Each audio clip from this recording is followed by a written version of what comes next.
আসসালামু আলাইকুম, welcome to গ্রামের রান্নাবান্না। আজকের রেসিপি আলু দিয়ে মুরগির মাংসের ঝোল। তো দেখুন রান্নাটা কতটা সুন্দর হয়েছে, কতটা ইয়াম্মি হয়েছে। চলুন এখন আমরা মূল রেসিপিতে যাই। এখানে আমি 1.5 কিলোর মতো মুরগির মাংস নিয়ে নিয়েছি, ধুয়ে সুন্দর করে নিয়েছি। তারপর এখানে আমি অল্প একটু লবণ এবং অল্প একটু হলুদের গুঁড়া এবং 1 চামচ মরিচের গুঁড়া এবং অল্প একটু আদা রসুন বাটা দিয়ে দিচ্ছি। দিয়ে এগুলোকে ভালো করে মেখে নেব।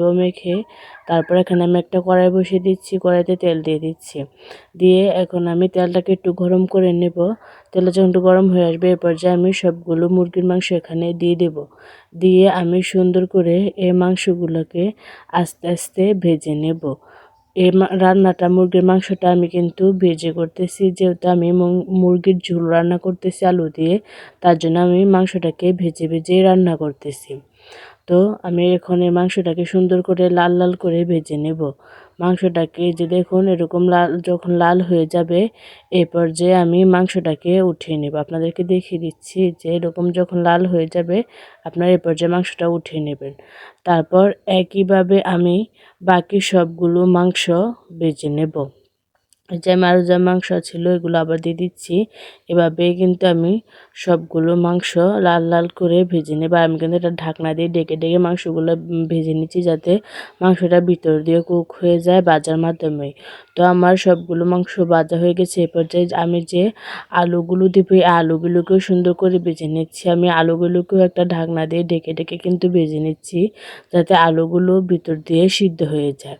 এভাবে ঢাকনা দিয়ে ঢেকে ভাজি করলে আলুটা ভিতর দিয়ে অনেকটা সিদ্ধ হয়ে যায়, কষানোর সময় অতটা ঝামেলা হয় না। আলুগুলো যখন এরকম হয়ে যাবে এ পর্যায়ে আমি আলুগুলোকে সুন্দর করে ভেজে উঠিয়ে নেব।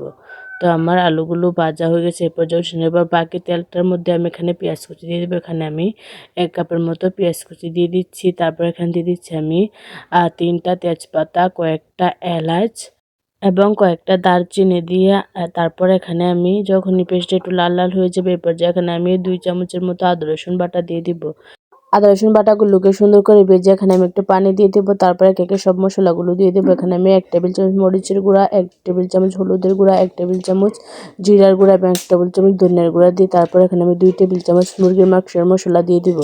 দিয়ে এই মশলাগুলোকে আমি সুন্দরভাবে কষিয়ে নেব। তো দেখুন যখন মশলাটা এরকম ভালো করে কষানো হয়ে যাবে, উপর দিয়ে তেলটা ছেড়ে ছেড়ে দেবে, এ পর্যায়ে আমি এখানে মাংসগুলোকে দিয়ে দিব। মাংসগুলোকে আমি এভাবে সুন্দর করে ভেজে ভেজে নেব।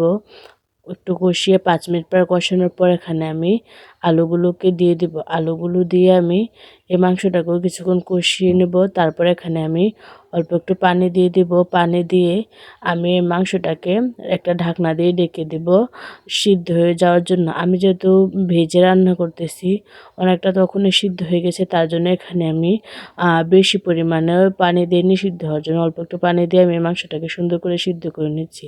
আর অবশ্যই মনে রাখবেন যে কোনো মাংস যত কষাবেন ততটাই স্বাদ হবে খেতে, তার জন্য মাংসটা একটু বেশি কষিয়ে নিচ্ছি। তো এইভাবে আমি মাংসটাকে কষিয়ে নিচ্ছি। দেখুন মাংসের কালারটাও কিন্তু অনেকটা চেঞ্জ হয়ে গিয়েছে আর দেখতেও কতটা লোভনীয় লাগছে। এরপর যে আমার মাংসটা কষানো শেষ, এখন আমি পানি দিয়ে দেবো এখানে ঝোল দেওয়ার জন্য। তো এখানে আমি একটু পানি দিয়ে দিচ্ছি, কারণ ঝোলটাকে একটু সিদ্ধ করে নেব, না হলে কিন্তু অতটা ভালো লাগবে না। তো পানি দেওয়ার পর আমি ঢাকনা দিয়ে ঢেকে দিয়েছি। তারপর এই যে অনেকটা সিদ্ধ হয়ে গিয়েছে, আমার লবণ একটু কম হয়ে গিয়েছিল, তার জন্য এখানে আমি আর একটু লবণ দিয়ে দিচ্ছি। এই যে দেখুন আমার রান্নাটা কতটা সুন্দর হয়েছে। আপনারা এরকম রান্না খুব সহজে বানিয়ে ফেলতে পারবেন। মুরগির মাংস এভাবে রান্না করলে অনেকটাই স্বাদ হয়। মুরগির ঝোল যদি আপনারা রান্না করতে চান, আপনারা এভাবে রান্না করতে পারেন। এরপর যে আমার হয়ে গিয়েছে আমি উঠিয়ে নেব। আর আপনারা যদি মুরগির ভুনা রান্না করতে চান, আমার অন্য ভিডিওতে দেওয়া আছে, আপনারা দেখে নিতে পারেন। তো আমার ভিডিওগুলো ভালো লেগে থাকলে সাবস্ক্রাইব করে আমার পাশে থাকবেন। আল্লাহ হাফেজ।